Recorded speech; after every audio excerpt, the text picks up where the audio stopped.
82 ಯಜುರ್ವೇದ ಕ್ರಮ ಪಾರಾಯಣ ಎಂ.ಪಿ. ಶ್ರೀನಿವಾಸಾವಧಾನಿಗಳು, ರಾಮೇಶ್ವರಾವಧಾನಿಗಳು, ರಾಮಚಂದ್ರ ಶ್ರೌತಿಗಳು ಮತ್ತು ನನ್ನ ಪಿತೃಚರಣರು 4 ಜನ ಆ ಅರಮನೆಯ ಪಾರಾಯಣಕ್ಕೆ ಹೋಗಿದ್ರು. ಅಲ್ಲಿ ಋಗ್ವೇದ, ಯಜುರ್ವೇದ, ಸಾಮ, ಅಥರ್ವ 4 ಪಾರಾಯಣ 12 ದಿವಸ.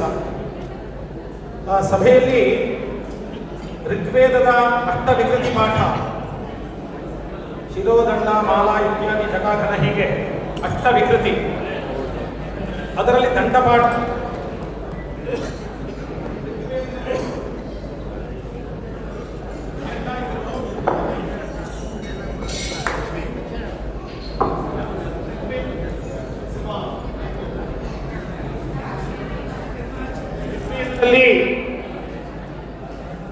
ಪಾಠ ಆಗ್ತಾ ಇತ್ತು.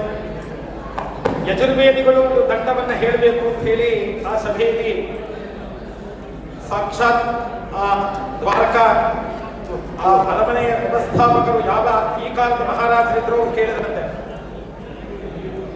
5ನೇ ಕಾಂಡದ ಒಂದು ಮಂತ್ರ, ಪುರುಷ ಮೃಗಶ್ಚಂದ್ರಮಸೇ ಗೋಧಾಕಾಲಕಾಲೇ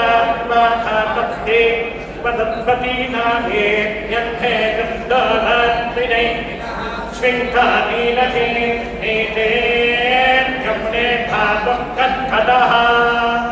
ಈ ಮಂತ್ರಕ್ಕೆ ಹೇಳಬಹುದು ಅಂತ ಹೇಳಿ ರಾಮೇಶ್ವರಾವಧಾನಿಗಳು ತಂದೆಯವರು ಸಿದ್ಧವಾದರು. ಅದಕ್ಕೆ ಮುಂಚೆ ಎಂ.ಟಿ. ಶ್ರೀನಿವಾಸಾವಧಾನಿಗಳು ನಿಂತ್ಕೊಂಡ್ರಂತೆ. ಕಟ್ಕಟೋ ಧಾತುರತ್ಯಂ ನೇತೇ ನೀನಹೇ ನೇ ಸ್ವಿಂಕಾಧಿಕೋ ನಾತ್ರಿಜೈ ಕೃಷ್ಣೋನ್ಧಜೇ ನೀಮನತ್ಪತೀತಾ ತೇದಾರ್ವಾಘಾತಕಾಲಕಾಗೋಧ ಚಂದ್ರಮಥೆ ಪುರುಷ ಮೃಗಃ ಅಂದ್ಬಿಟ್ಟು ಕೂತ್ಬಿಟ್ರಂತೆ. ಇದು ನಡೆದ ಕಥೆ.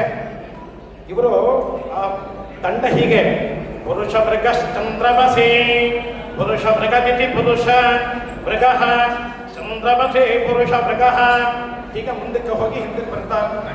ಕೊನೆಯ ಪದವನ್ನು ನಿಲ್ಲಿಸಿದ ಮೇಲೆ ಹೇಳೋದನ್ನ ಇವರು ಹೇಳೋ ಮುಂಚೆನೆ ಋಗ್ವೇದವರು ಹೇಳ್ತಿದ್ದನ್ನು ಕೇಳಿಕೊಂಡು ಹೇಳ್ಬಿಟ್ಟಂತೆ ಎಂ.ಟಿ. ಶ್ರೀನಿವಾಸಾವಧಾನಿ. ಜನತಾ ಮಹೋಬಾಬು ಅವರ ಮಕ್ಕಳು.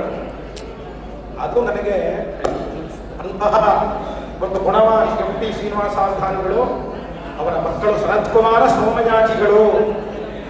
ನಮ್ಮ ಭಾರತ ಮಂಡಲದಲ್ಲಿ ಅಗ್ನಿಹೋತ್ರಿಗಳು ಸೋಮಯಾಗ ಮಾಡಿದವರು ಬಿಟ್ಟಿದ್ದೇವೆ. ನಮ್ಮ ಪೂರ್ವಿಕರು ಎಲ್ಲರೂ ಸೋಮಯಾಗ ಮಾಡಿದವರೆ.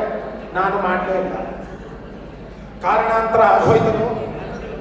ಅದನ್ನು ಉಳಿಸಿ ಬೆಳೆಸಬೇಕು ಅಂತ ಹೇಳಿ ವೇದಾಧ್ಯಯನ ಮಾಡಿ, ತದುತ್ತರವಾಗಿ ಶಾಸ್ತ್ರಾಧ್ಯಯನ ಮಾಡಿ, ಡಾಕ್ಟರ್ ಪುರಸ್ಕಾರವನ್ನು ಪಡೆದು ಮತ್ತೂರಿನಲ್ಲೇ ಇದ್ದುಕೊಂಡು ಸೋಮಯಾಗವನ್ನು ಮಾಡಿ ಇವತ್ತಿಗೂ ಅಗ್ನಿಹೋತ್ರಿಯಾಗಿರುವಂತಹ ವ್ಯಕ್ತಿ ನಮ್ಮ ಶರತ್ಕುಮಾರ ಸೋಮಯಾಜಿಗಳು. ಯಾಕೆಂದ್ರೆ ಅವ್ರು ಹಾಡೋದನ್ನು ಕೇಳ್ತಾ ಇದ್ವಿ. ಅವರ ಹಿಂದೆ ಏನಿದೆ, ಅವರ ಬೆನ್ನಲ್ಲಿ ಏನಿದೆ, ಅವರ ಪೂರ್ವಿಕರು ಯಾರು, ಅದು ಗೊತ್ತಾಗಬೇಕು ಅಂತ ಸಭೆಯಲ್ಲಿ ಹೇಳ್ತಾ ಇದ್ದೇನೆ ಅಂದರೆ ಬೇರೆ ಏನಿಲ್ಲ. ಅವರು ಅಗ್ನಿಹೋತ್ರದ ಬಗ್ಗೆ 2 ಮಾತನ್ನು ನಾನು ಹೇಳ್ತೇನೆ ಸಭೆಯಲ್ಲಿ ಕೇಳಿದ್ದಾರೆ. ಸೋಮಯಾಗದ ಬಗ್ಗೆ ಬಹಳ ಕಷ್ಟಪಟ್ಟು ಸೋಮಯಾಗ ಮಾಡಿದ ದಿನ ಅದು ನಮಗೆಲ್ಲ ಗೊತ್ತು. ಅಂತಹ ಕಾಲದಲ್ಲಿ ಮಾಡಿದವರವರು ಮತ್ತು ಗ್ರಾಮವೇ ಅವರ ಬೆನ್ನಿಗೆ ನಿಂತು, ನಮ್ಮ ಕೇಶವಣ್ಣ ಎಲ್ಲ ಅವರ ಜೊತೆಗೆ ನಿಂತು ಆಗಿತ್ತು ಆ ಕಾಲದಲ್ಲಿ. ಇವತ್ತಿಗೂ ಅದನ್ನು ಮುಂದುವರೆಸಿದ್ದಾರೆ. ಸಭೆಯಲ್ಲಿ ಅಗ್ನಿಹೋತ್ರದ ಬಗ್ಗೆ 2 ಮಾತನ್ನು ಹೇಳಿದ ಮೇಲೆ ಮುಂದುವರೆಸ್ತೇವೆ. ಇದಕ್ಕೆ ತಾವು ಸಹಕರಿಸಬೇಕಾಗಿ ಪ್ರಾರ್ಥಿಸಿ. ನಮ್ಮ ಸಭಾಭ್ಯ ಸಭಾಪತಿ ಜ್ಯೇಷ್ಠ. ದೇಶದಲ್ಲಿ ಆಹಿತಾಗ್ನಿ ಪರಂಪರೆ ನಾಶವಾಗಿಲ್ಲ. ನಮ್ಮೂರಲ್ಲಿ ಸುಮಾರು 130 ವರ್ಷಗಳ ಕಾಲ ಅದಕ್ಕೆ ವಿಚ್ಛಿತಿ ಬಂದಿತ್ತು, ಮತ್ತೆ ಆರಂಭ ಆಗಿದೆ. ಕೂಡ ಮನೆ ಮನೆಯಲ್ಲಿ ನಾವು ಅಗ್ನಿಹೋತ್ರ ಮಾಡ್ತೀವಿ ಅಂತ ಹೇಳಿ ಪೇಟೆಂಟ್ ಕಿತ್ಕೊಂಡಿದ್ದಾರೆ. ಅದು ಅಗ್ನಿಹೋತ್ರ ಅಲ್ಲ. ಪಾರಂಪರಿಕವಾಗಿ 3 ಅಗ್ನಿಗಳನ್ನ ಶಾಸ್ತ್ರೀಯವಾಗಿ ಇಟ್ಕೊಂಡ್ಬಿಟ್ಟು ಆ ಅಗ್ನಿಹೋತ್ರವನ್ನ ಬೆಳಗ್ಗೆ ಸಂಜೆ 2 ಹೊತ್ತು ಕೂಡ 2 ತಾಸು ಮಾಡೋದಿದೆಯಲ್ಲ, ಅತ್ಯಂತ ಕಷ್ಟತರವಾದ ವ್ಯಯಭೂತವಾದಂತಹ ಕಾಲವನ್ನು ಅಪೇಕ್ಷಿಸುವಂತಹ ಕರ್ಮವಾಗಿದೆ. ಇಂತಹ ಕರ್ಮವನ್ನು ಮತ್ತೂರಿನಿಂದ ಹಿಡಿದು ಅಖಂಡ ಕರ್ನಾಟಕದಲ್ಲಿ ಅಲ್ಲಲ್ಲಿ ಅಗ್ನಿಹೋತ್ರಿಗಳಿದ್ದಾರೆ.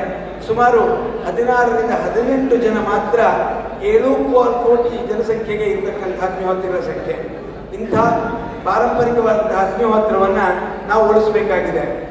ದಶರಥ ಪುತ್ರಕಾಮೇಷ್ಟಿಯನ್ನು ಮಾಡಿದ ಈ ಅಗ್ನಿಹೋತ್ರದ ಬಲದಿಂದ ಮಹಾರಾಜರುಗಳನ್ನ ಅವರ ಅಂತ್ಯಷ್ಟಿ ಕೂಡ ಅಗ್ನಿಹೋತ್ರದ ಅಗ್ನಿಯಲ್ಲಿಯೇ ನಡೀತಿತ್ತು.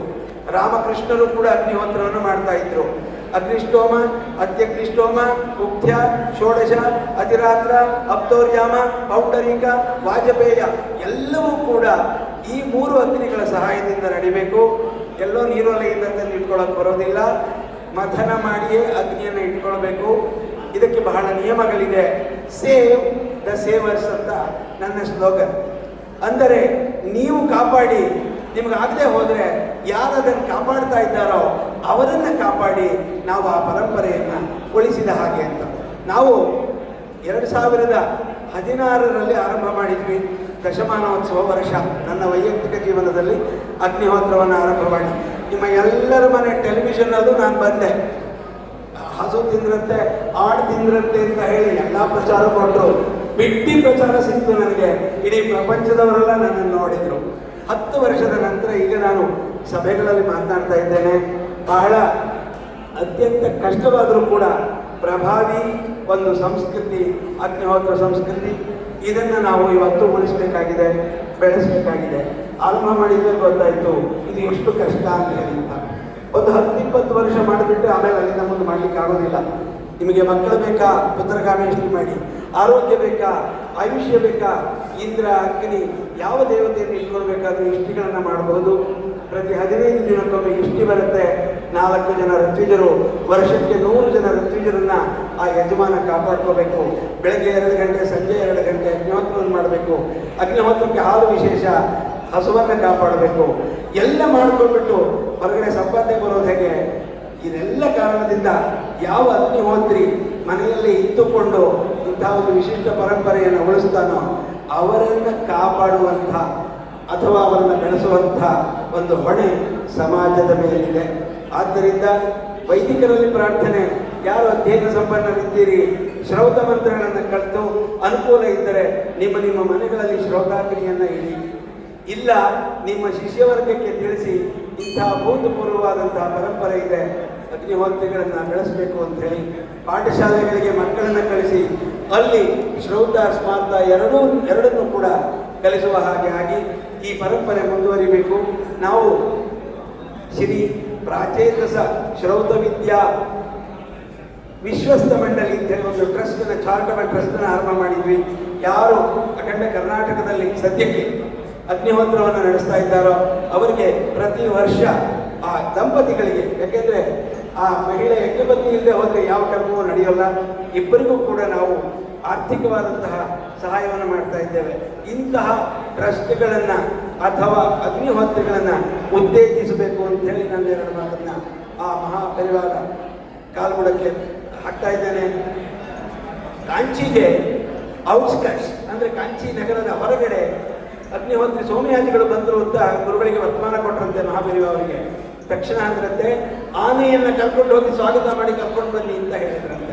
ಅಂಥ ಅದ್ಭುತವಾದಂತಹ ಒಂದು ಸಂಸ್ಕೃತಿ ನಾವು ಇನ್ನೂ ಕೂಡ ಮಾಡಬೇಕಾಗಿದೆ.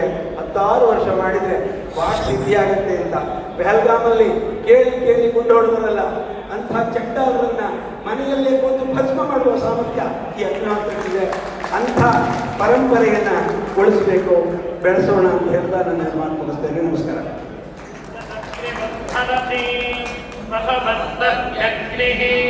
तस्मिन् यस्य तथा विधेयुक्पति वसुधेवास्याग्निहोत्रं भवति इदं विष्णुर्विचक्रमे